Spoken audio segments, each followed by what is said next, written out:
thank you very much. We very much appreciate the attention. Today's a big day in that we had a G7, and President Macron was a very special man in my book. We were together, we did it together, and I think a lot of progress has been made. We've had some very good talks with Russia. We've had some very good talks with others, and we're trying to get the war ended with Russia and Ukraine, and I think we've come a long way in a short period of weeks. And the President's been very helpful also.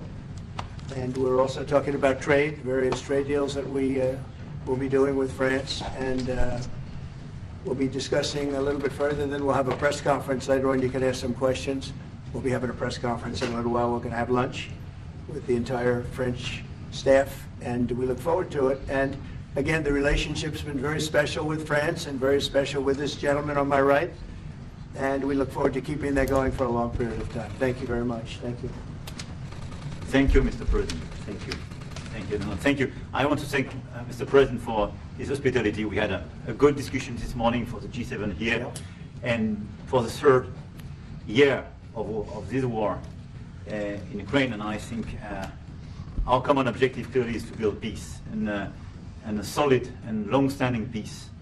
And this is what we will discuss, obviously, because I have great respect for bravery and the resistance of Ukrainian people, and we do share the objective of peace, but we are very aware of the necessity to have guarantees and a solid peace in order to stabilize the situation. I'm here as a friend because through centuries we've been friends, and we are personal friends, as you mentioned it, because we work very well together. And I think the US and France always stand on the same side, the right side, I would say, of history. Mm-hmm. And this is exactly what's at stake today. And this is a very important moment for Europe as well. And I'm here as well after discussions with all my colleagues to say that Europe is willing to step up, to be a stronger partner, to do more in defense and security for its continent, and as well to be a reliable partner and to be engaged on trade, economy, investment, in a lot of topics. So I'm very excited by the discussion we will have, and obviously we will follow up. And I want to thank you again, Mr. President, for your presence for Notre-Dame de Paris. It meant a lot for French people, and I want to thank you for that.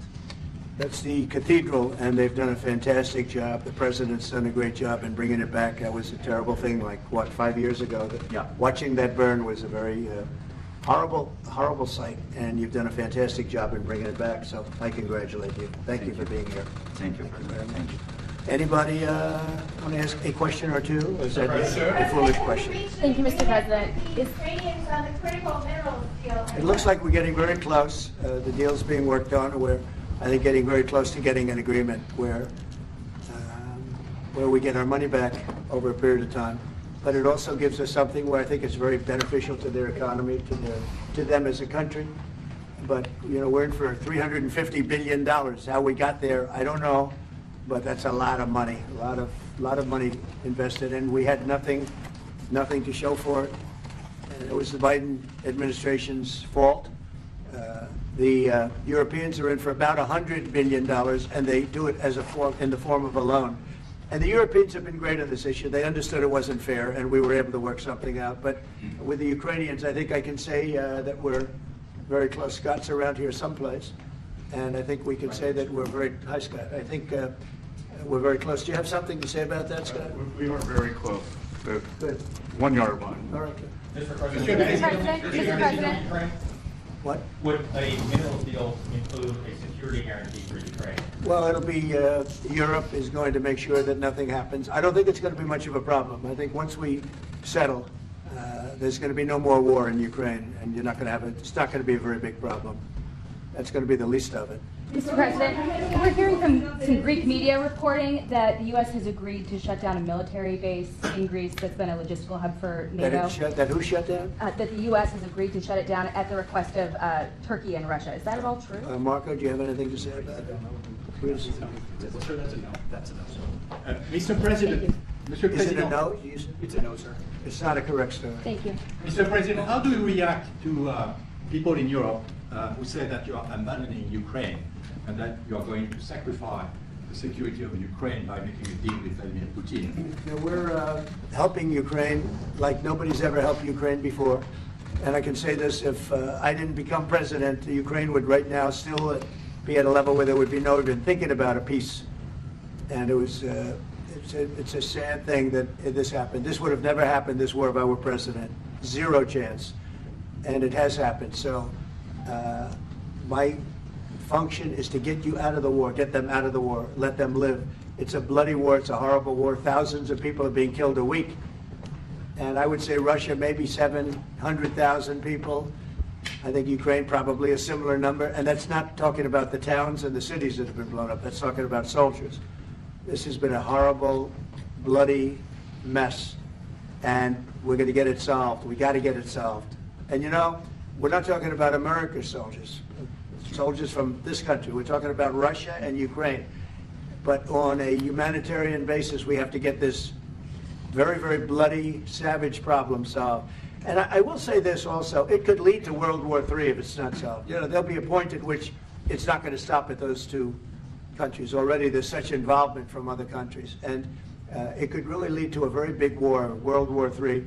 And we're not going to let that happen either. Would you support the idea to send European troops in Ukraine to back the ceasefire? European troops may go into Ukraine as peacemakers. So when the agreement is done, they can watch that everything's followed properly. I don't think that's going to be a problem. And a lot of the European countries, I think, I don't want to speak for France, but I know that the presidents talked about doing that also. I think that'll be a very good day when we can go in as peacekeepers as opposed to what's going on right now with everybody being killed. Will they have U.S. backing, those troops going into Ukraine? Will they have U.S. backing from U.S. troops? Well, we're going to have a backing of some kind, and obviously the European countries are going to be involved. And I don't think you're going to need much backing. I think that's not going to be a problem. Once an agreement is signed, Russia's going to get back to its business, and Ukraine and Europe are going to get back to their business. I don't think it's going to be a problem. Mr. President, talk about will you Doge? meet with President Zelensky soon? What? Will you meet with President Zelensky soon? I will be meeting with President Zelensky. In fact, he may come in this week or next week to sign the agreement, and which would be nice. I'd love to meet him. Would meet at the Oval Office. So the agreement's being worked on now.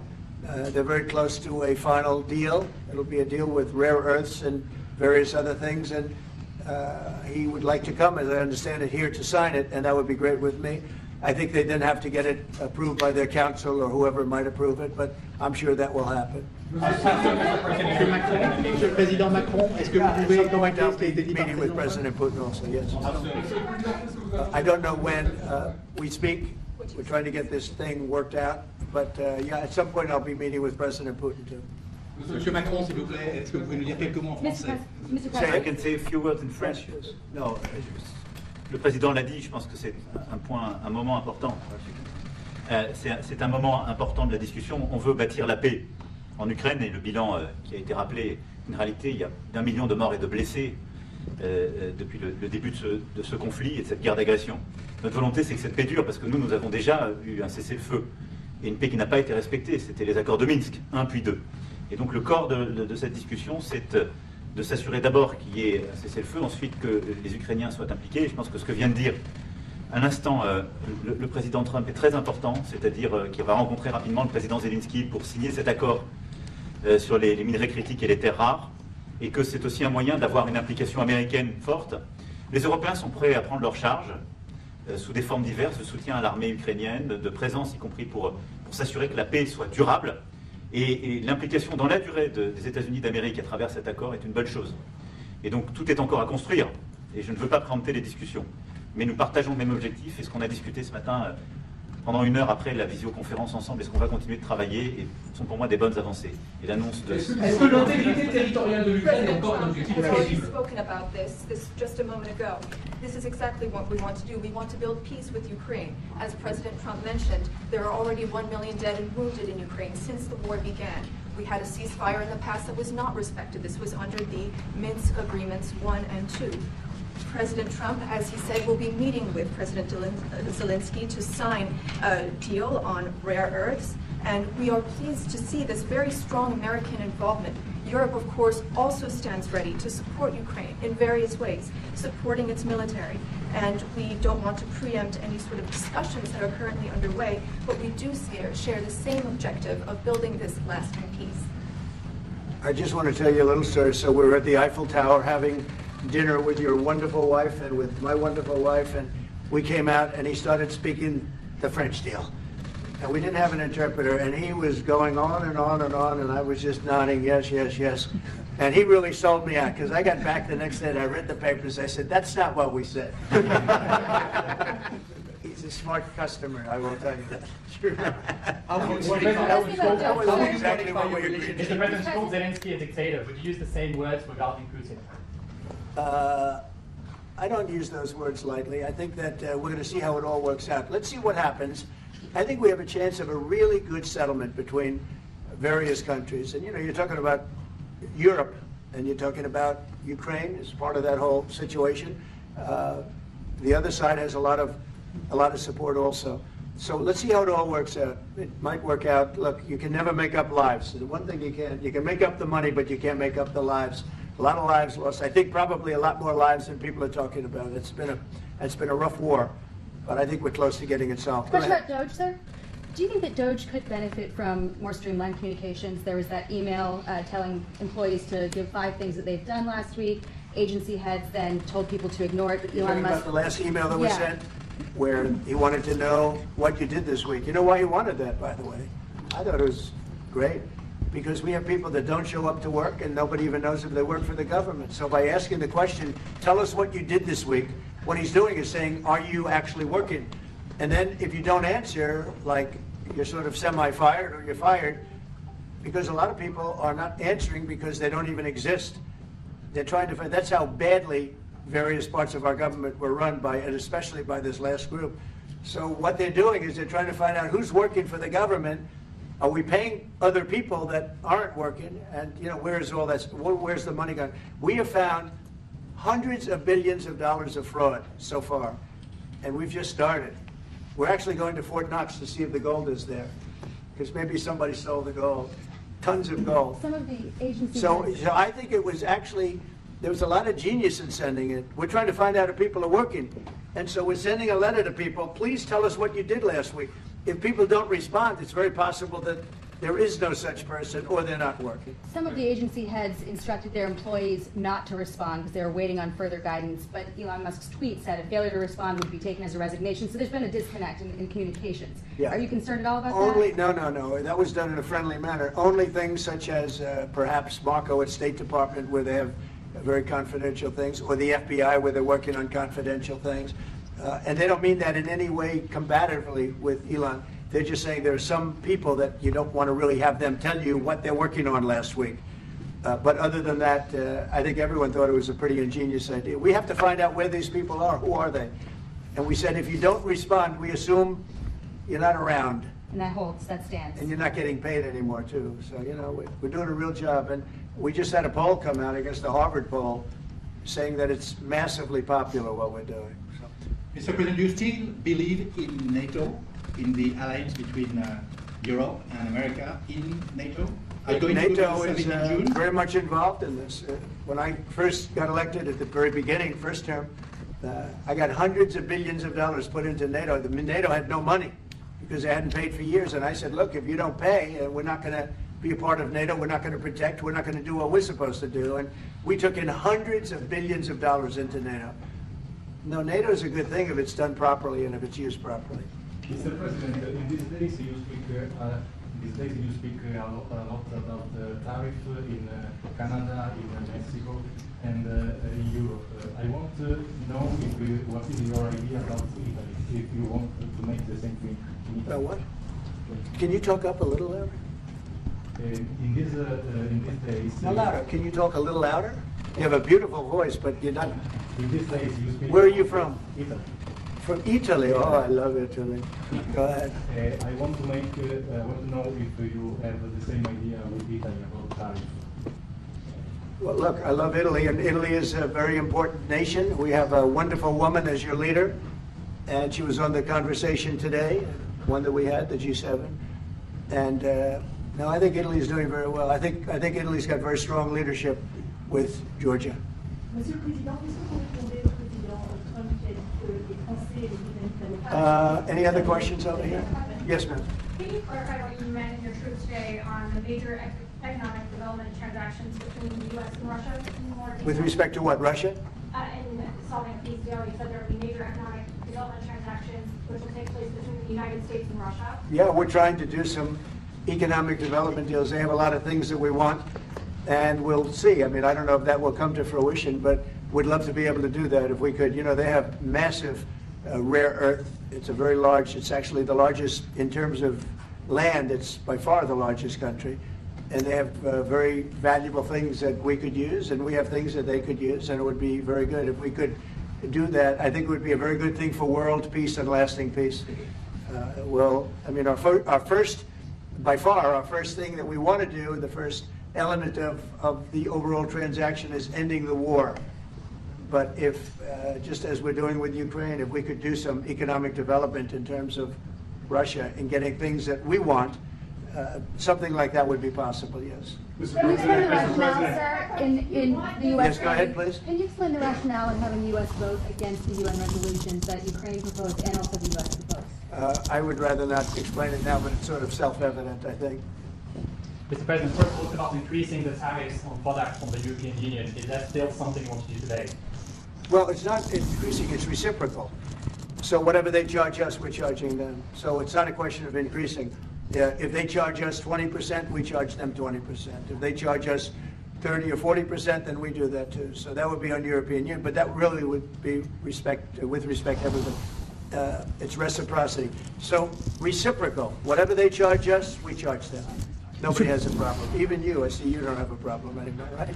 Mr. President, are you thinking of going to Moscow soon, maybe in May for the 9th of May for the anniversary? I mean, not soon, but I would be certainly, if this all gets settled out, which I think it will, sure, I would go then. On the 9th of And May? he'd come here too. On the 9th of May on the Red Square? I don't know, 9th of May, no, I don't, I think that's pretty soon. But no, at the appropriate time, I would go to Moscow. Monsieur le Président, est-ce que l'envoi de troupes françaises I ou think the war européennes est can envisagé end en soon. Ukraine? Within weeks. Yeah, I think so, right? Don't you think so? I'd like to ask, I think we could end it within weeks if we're smart.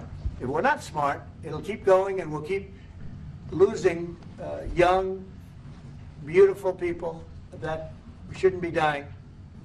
And we don't want that. And remember what I said, this could escalate into a third world war. And we don't want that either.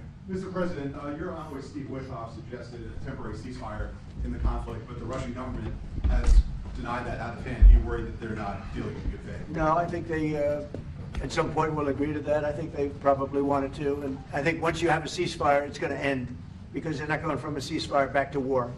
I think people have had their full. I'm just glad I was able to help because there was no communication with Russia until I came along. Biden didn't communicate. He couldn't communicate with his own child. So Biden didn't communicate. He couldn't. It was terrible. He hadn't spoken to Putin in 3 years. You're trying to end a war. People are being killed. Every week, thousands of people are being killed. Soldiers, in this case, mostly. Also towns, you know, as missiles go in and back and forth. No, it's a shame. This should have never happened. This is a very sad, this is going to go down in the history books. This is a very sad moment because that should have been stopped. That should have never started. And if it did start, it should have stopped the first week, not 3 years later. Okay? Je vais répondre, if you allow me, because juste, je pense que plusieurs questions de votre collègue qui ont été posées en français et qui rejoignent les questions posées par les collègues américains. D'abord, cette discussion est utile et construire la paix est une nécessité. La deuxième chose, c'est qu'il y a aujourd'hui une capacité de dissuasion qui est restaurée et que c'est ce que veut dire le président Trump quand il n'y aura plus de problème. Je pense que la force du réengagement américain aujourd'hui, c'est en quelque sorte l'incertitude aussi pour le président Poutine. Et donc il y a une capacité de dissuasion qui est là, qui permet de sceller d'abord sans doute une trêve, la capacité à vérifier que cette trêve est respectée, et ensuite un accord de paix qui permettra de reconstruire l'Ukraine, mais de lui apporter aussi les garanties de sécurité. Dans le cadre de ces garanties de sécurité, nous pensons que nous avons notre rôle à jouer. Et donc, on verra à ce moment-là de la discussion, je ne veux pas la préempter, ce qui est nécessaire pour que l'Ukraine puisse rester un pays souverain. Et d'ailleurs, dans les discussions entre l'Ukraine et les États-Unis d'Amérique, il y a cette question d'une souveraineté ukrainienne qui est respectée. Et donc, nous, ce que nous avons préparé en particulier avec nos partenaires britanniques, dans le cadre d'un travail très étroit qu'on a mené ces dernières semaines, et partagé avec tous les pays européens et alliés qui sont prêts à s'y joindre, c'est l'idée de dire on est prêt à apporter ces garanties de sécurité. Les conditions, elles doivent en être définies. Par l'envoi de troupes ? Elles doivent être définies par l'accord. Ça peut aller jusqu'à l'envoi comme l'a dit le président, de troupes qui iront observer que la paix est bien respectée, qui iront se positionner, pas sur la ligne de front, pas pour justement, en quelque sorte, être dans le conflit, mais marquer une présence comme une garantie. Il y a d'autres moyens de soutenir, qui peuvent être des soutiens accrus et capacitaires à l'armée, des structures nouvelles. Et je pense aussi que l'accord qui est discuté, le président l'a dit, la crédibilité américaine qui est mise dans ce moment, c'est aussi montrer que chacun est dans son rôle, mais que nous avons une unité, Européens et Américains, et donc avec une forme de garantie que les Américains prennent par la discussion sur les minerais critiques qui sont en train de finaliser. For Macron, That is the most que beautiful language. I have no idea what he's saying, but that is the most elegant, beautiful language. Go ahead, please. This is a question that was asked by several. What we need to do is make sure that we are building peace. We have Can you speak up, please? We have deterrence capabilities that have been restored. As President Trump said, there won't be any more problems. We've seen the U.S. re-engagement and the message that that sends to Mr. Putin. We have deterrence, which will allow a truce to take place, verification of that truce, and then a peace agreement can be put in place so that we can start rebuilding Ukraine with security guarantees. And we have a role to play in that.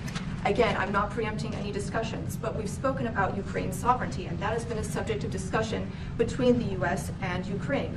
We have also been working closely with our British partners this week. We've shared this information with other European countries, and we are ready and willing to provide those security guarantees, which could perhaps include troops, but they would be there to maintain peace. They would not be along the front lines. They would not be part of any conflict. They would be there to ensure that the peace is respected. Our assistance may include other capacity building, perhaps for the military. We see U.S. credibility here. We each have our role to play, but it will be done in a united fashion. Mr. President, do you think that Ukraine should give up a part of its territory? Well, we're going to see. It's a negotiation that's just starting, and they've been fighting, and there's been a lot of land that's been taken. So we'll have to see how that works out as part of the negotiation. I will say there was great unity in that room today. We were via Skype or whatever, but it was great, tremendous unity today in that room with the other countries. Ukraine wants I was very impressed with it. territories back. Can they take it back? What they lost in the past years? That's not an easy thing to do, is it? Right? It's not an easy. Just asking whether or not you can take back the land that they lost, and I say that, yeah, perhaps some of it, yeah, I hope so. But that's not an easy thing to do. For Macron on the frozen It's going to be something we're talking about. Will you convince Vladimir Putin to accept the European troops as peacekeeper, would you think? Yeah, he will accept that. He will accept I've that? asked him that question. You talked to me? I've asked him that question. Is France going to lift the block on the Because 300 he's billion? not, look, if we do this deal, he's not looking for more war. He doesn't mind, but I've specifically asked him that question. He has no problem with it. Is France going to lift the block on the 300 billion in frozen Russian assets in Belgium? France has opposed unfreezing it to pay Ukraine and compensate the U.S. for its support. Is France going to lift its opposition to that? This is, we speak about frozen assets. We already used them to back precisely the loans negotiated at the G7. And it's part of the sanctions, so it will depend on the follow-up of the discussions. But clearly, we respect international law. It's just frozen assets now.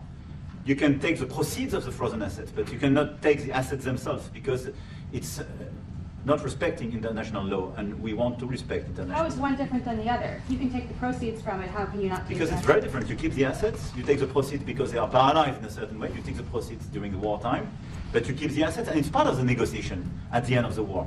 Because, this war costed all of us a lot of money. And this is the responsibility of Russia, because the aggressor is Russia. Should the US be compensated? So at the end of the day, this frozen asset should be part of the negotiation, all in all.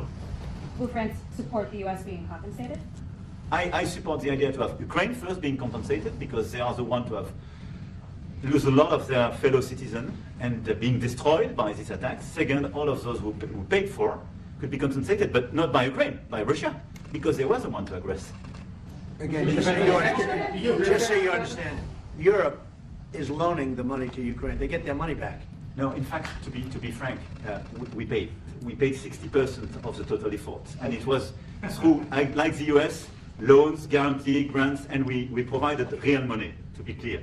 We have 230 billion frozen assets in Europe, Russian assets, but this is not as a collateral of a loan, because this is not our belonging. So they are frozen. if at the end of the day in the negotiation we will have with Russia, they're ready to give it to us, super. It will be loan at the end of the day, and Russia will have paid for that. If you This is my believe wish. that, it's okay with me. Mr. But President. they get their money back, we don't, and now we do. But, you know, that's We will only fight fair. both. Mr. President, should be more money, it should be the one that pays everybody back, are they the aggressors? Well, we're negotiating everything, and everything's on the table, and we'll see if we can get some land back, and we'll see about a lot of different things. And we're gonna be making a little speech and say a few words in a little while. We're gonna have another